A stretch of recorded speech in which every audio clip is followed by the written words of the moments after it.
NBA YoungBoy has been known to be in a lot of beefs, from rappers to interviewers to almost everybody in the industry. The man collects enemies like Pokemon cards, and honestly, he's damn good at it. But today, we're diving into his beef with JayDaYoungan and how it started and what ended JayDaYoungan's life. And I'm acting dead here, this me, bitch, and I smashed him. This is a story about pride, disrespect, baby mama drama, and two Louisiana rappers who couldn't figure out how to just let shit go.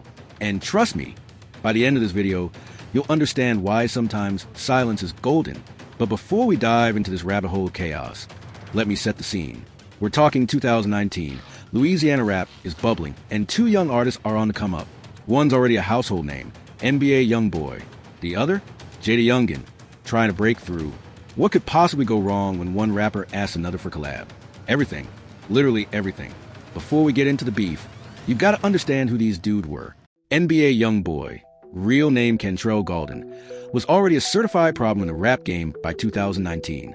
The kid from Baton Rouge had hits, millions of fans, and more baby mamas than most people have streaming subscriptions. He was known for two things: making bangers and not giving a single fuck about anyone's feelings. Then you got JayDaYoungan, real name Javoria Scott, from Bogalusa, Louisiana. Now, if you don't know where Bogalusa is, it's a small city about an hour from Baton Rouge. Jay was hungry, talented, and building his own following. His sound was raw, street, and authentic.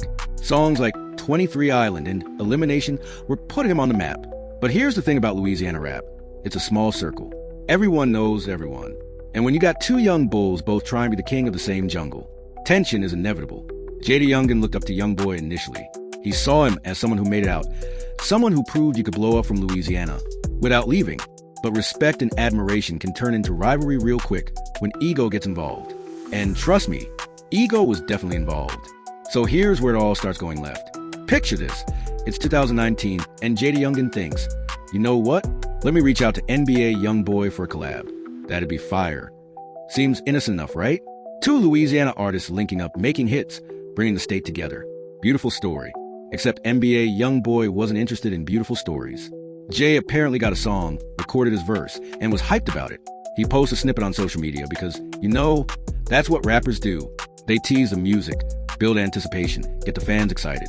But YoungBoy, he sees a post and basically says, yeah, delete that shit. Now, imagine you're JayDaYoungan. You just recorded what you think is a fire verse with someone you respect. You're excited, you post it, and dude publicly tells you to delete it. Not in the DMs, not on a phone call, publicly, where everyone can see. That's not just a rejection, that's a violation. That's like asking someone prom and them saying no over the school intercom. For 3 whole weeks, Jay stayed quiet. And in hip-hop, silence after disrespect usually means one of two things. Either you're scared or you're plotting. JayDaYoungan was definitely plotting. When he finally responded, he called YoungBoy out his name, said he didn't even care about the song anyway, and basically told him to kick rocks. The shot had been fired. The beef was officially on. But here's what's wild. This could have just been a minor squabble. Artists fall out over collaborations all the time. It happens. You apologize, you move on. Maybe you throw some subliminal shots in your next track and keep it pushing. But this wasn't going to be one of those situations. Because in 2020, things got real personal. If there's one thing that makes rap beef go from 0 to 100 faster than anything else, it's bringing someone's girl, or in this case, baby mama, into the mix. And that's exactly what JayDaYoungan did. In 2020, Jay dropped a diss track called 38K. Now, diss tracks are common in rap beef. You talk your sh*t, flex on your opponent, maybe throw some shots at their credibility. Standard stuff. But Jay didn't just throw shots. He dropped a whole nuclear bomb. In the song and the music video, JayDaYoungan claimed he had been messing around with one of NBA YoungBoy's baby mamas, widely believed to be Jania, one of YoungBoy's most well-known exes. And Jay didn't just claim it. He showed what appeared to be text messages between him and YoungBoy, where YoungBoy allegedly was asking him to stop messing with his girl. Let me repeat that. He showed the text. Now, in the streets, there's levels of disrespect. You can diss someone's music. That's fair game. You can question their credibility. Okay, that's pushing it. But when you publicly claim you slept with their girl and show receipts, that's the kind of disrespect that starts wars. And the internet went crazy. Memes were flying. Twitter was on fire. Everyone had an opinion. Some people thought Jay was bold for going that hard. Others thought he just signed his own death warrant. Metaphorically speaking, of course. But here's where it gets even messier. Jania and JayDaYoungan started going back and forth on social media too. Old DMs got leaked. Arguments happened on Twitter. It was a whole circus. And through it all, NBA YoungBoy, he stayed relatively quiet on the specifics. But his response when he did address it, cold as ice. So after all this drama, the diss track, the baby mama allegations, the text messages, you'd think NBA YoungBoy would go off, right? Drop his own diss track, fire back, defend his name? Nah. Instead, during an Instagram live session, someone asked YoungBoy about JayDaYoungan. And you know what this man said? Who's that? The ultimate disrespect. The most cold-blooded response you can give someone. You diss me. You drag my name. You claim you slept with my girl. And I act like I don't even know who you are. Then he took it a step further and said Jay looked like a Cartoon Network character. Not even a cool one. Just a Cartoon Network character. The internet lost it again. Because this was a masterclass in how to respond without really responding. YoungBoy didn't give Jay a diss track. He didn't give him a heated response. He gave him nothing. And in the rap game, being treated like you don't exist, that might hurt more than any diss track ever could. But even though YoungBoy played it cool publicly, the tension was real. These were two artists from the same state, both with street credibility, both with fan bases that were ready to ride for them. And in Louisiana, where these kind of conflicts can escalate beyond just rap, that tension was dangerous. For a while after that, things cooled down, at least publicly. Both artists kept making music, kept building their careers. The beef simmered but never fully went away. Fans would bring it up, throw shots in comment sections, keep the energy alive even when the artists themselves weren't directly engaging. But here's the reality that often gets lost in these stories. These beefs aren't just entertainment. They're not just fodder for YouTube documentaries and Twitter debates. Behind every diss track, every subliminal shot, every Instagram post, there are real people with real lives, real families, and real consequences. JayDaYoungan continued making music that reflected his life and struggles. He was open about his experiences, his environment, and the dangers that came with it. Bogalusa wasn't an easy place to grow up, and Jay never pretended it was. His music was raw because his life was raw. NBA YoungBoy, meanwhile, dealt with his own legal troubles, personal struggles, and the constant pressure of being one of the biggest young rappers in the game. His life was complicated, messy, and often played out in public. The beef between them became just another chapter in both of their stories. Not the defining one, but a significant one nonetheless. And then tragedy struck.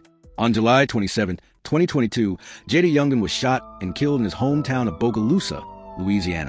He was only 24 years old. His father was also shot during the incident and was critically injured but survived. The news sent shockwaves through the hip-hop community. Artists who knew him, fans who loved his music, and even those who had followed his beef with YoungBoy all stopped and reflected on what had been lost. A young life, a talented artist, a son, a father, a friend. It's important to note, there is absolutely no evidence or suggestion that NBA YoungBoy or anyone associated with him had anything to do with JayDaYoungan's death. The circumstances of the shooting were related to separate issues, and authorities conducted their investigation accordingly. But the tragedy forced everyone to confront an uncomfortable truth. In the world these artists inhabited, beef, whether in music or in the streets, can have real, devastating consequences.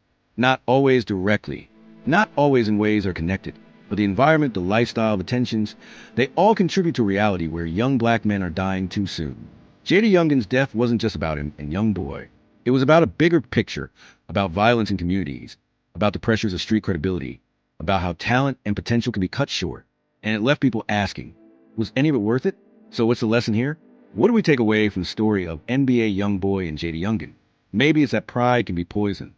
That sometimes the hardest thing to do is walk away, let shit go, and focus on what really matters. Both of these artists were talented. Both had bright futures. And a beef that started over rejected collaborations spiraled into public drama that neither of them probably needed.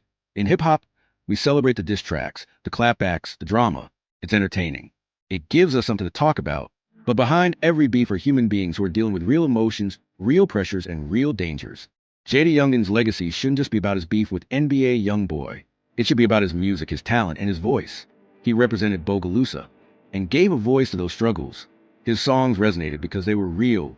And NBA YoungBoy, he continues to make music, continues to navigate his own complicated life, and continues to be one of the most polarizing figures in rap. Love him or hate him, you can't deny his impact. But maybe, just maybe, this story can serve as a reminder that not every slight needs a response. Not every disrespect needs retaliation. And not every beef needs to be taken to the extreme.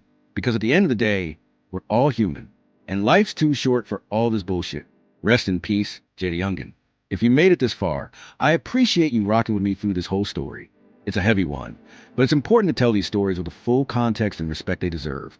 If you enjoyed this documentary and want to see more deep dives into hip-hop history, rap beefs, and the stories behind the music, make sure you hit that subscribe button and turn on notifications.